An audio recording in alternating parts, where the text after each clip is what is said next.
From a massive cruise ship hitting a rock in shallow water and tipping over for the world to see, to a fire on board a ship off the coast of New Jersey that forced hundreds of passengers to jump overboard, here are 5 of the most expensive cruise ship disasters in history.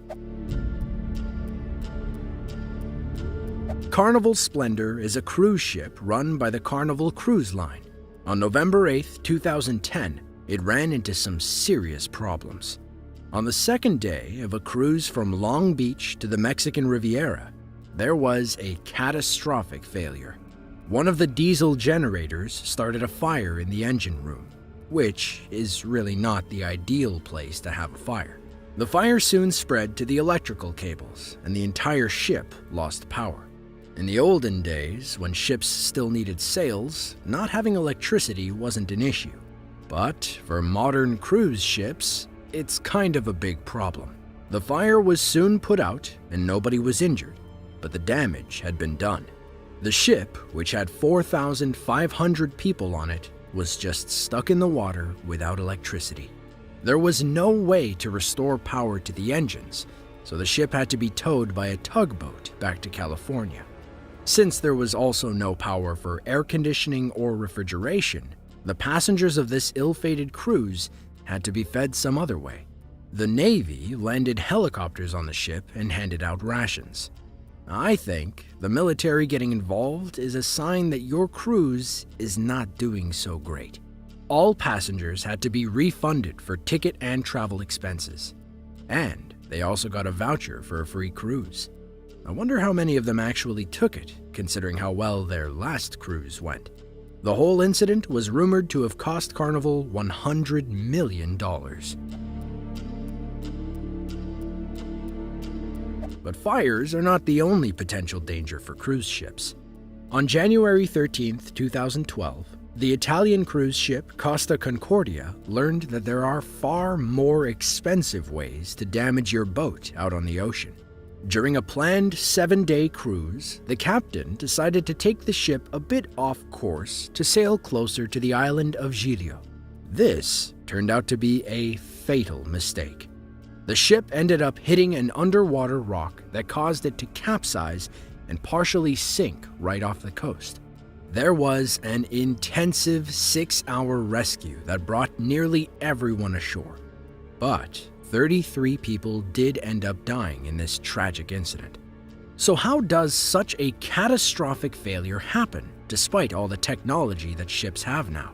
Well, an investigation blamed the crew, particularly the captain Francesco Schettino, for steering off course. He also left the ship at the first sign of danger, abandoning everyone else on board. He was later found guilty of manslaughter and was sentenced to 16 years in prison. Costa Cruises and their parent company Carnival did not face any criminal charges themselves. The ship was declared to be a constructive total loss by the cruise line's insurance company. The subsequent salvaging was one of the biggest maritime salvage operations in history. Costa Concordia was refloated by welding flotation tanks to its sides. Then, it was towed 200 miles back to its home port of Genoa so it could be scrapped. The whole process took 5 years.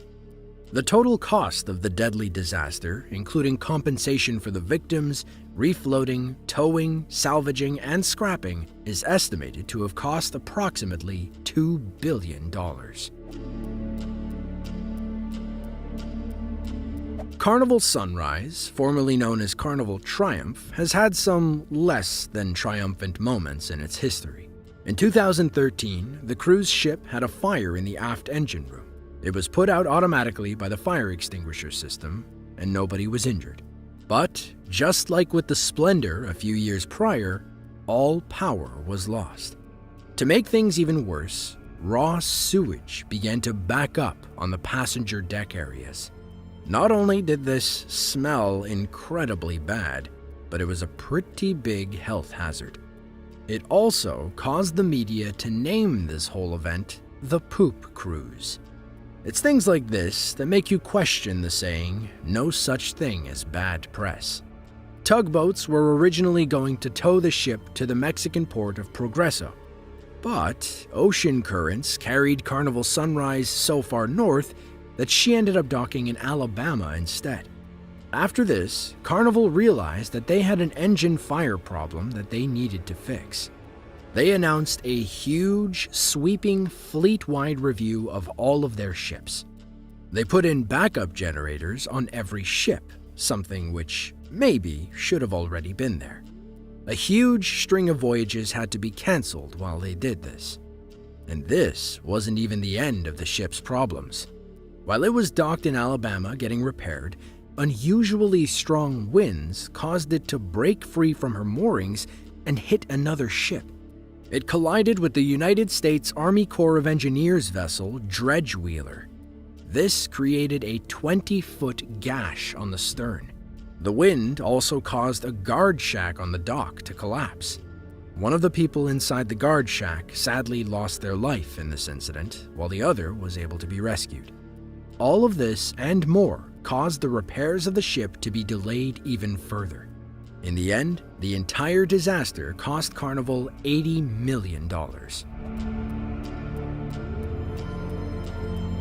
The cruise ship MTS Oceanos was a French-built ship that sailed for many years before a tragic final voyage in 1991.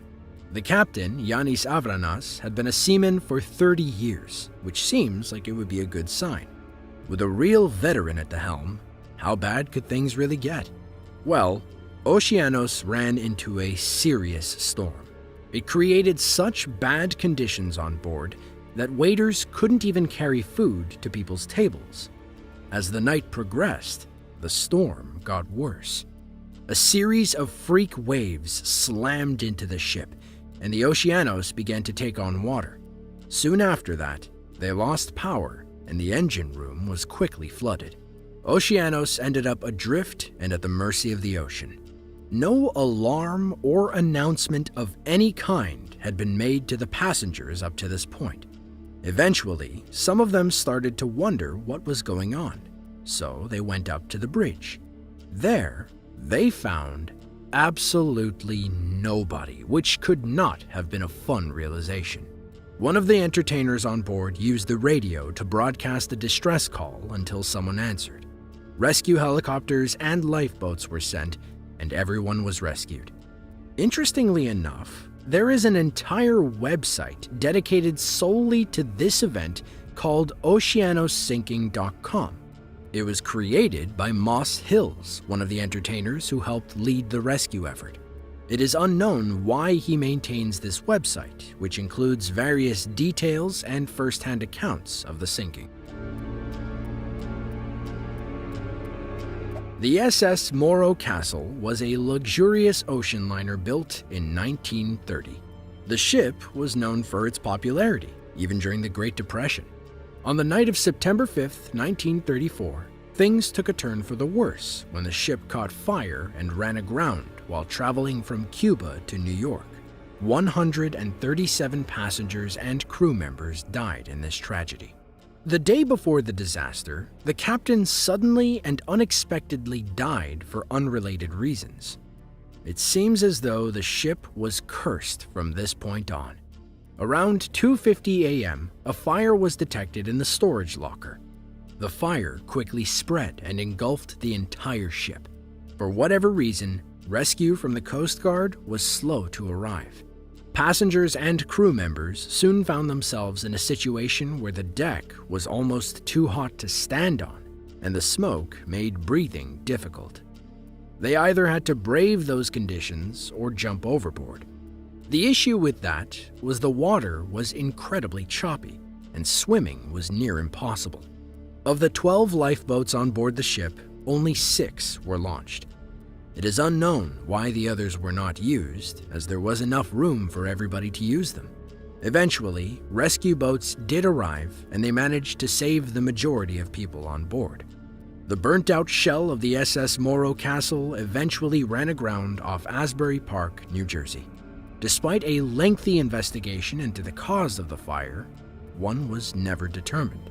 The ship was declared a total loss. The estimated cost for this disaster was over $4 million back in 1934. The Titanic is by far the most famous cruise ship disaster. Nobody's gonna make a blockbuster movie about Carnival Sunrise, for instance. Unlike the other entries on this list, the Titanic was a truly unique ship for its time. When it was built, it was the largest ship in the world.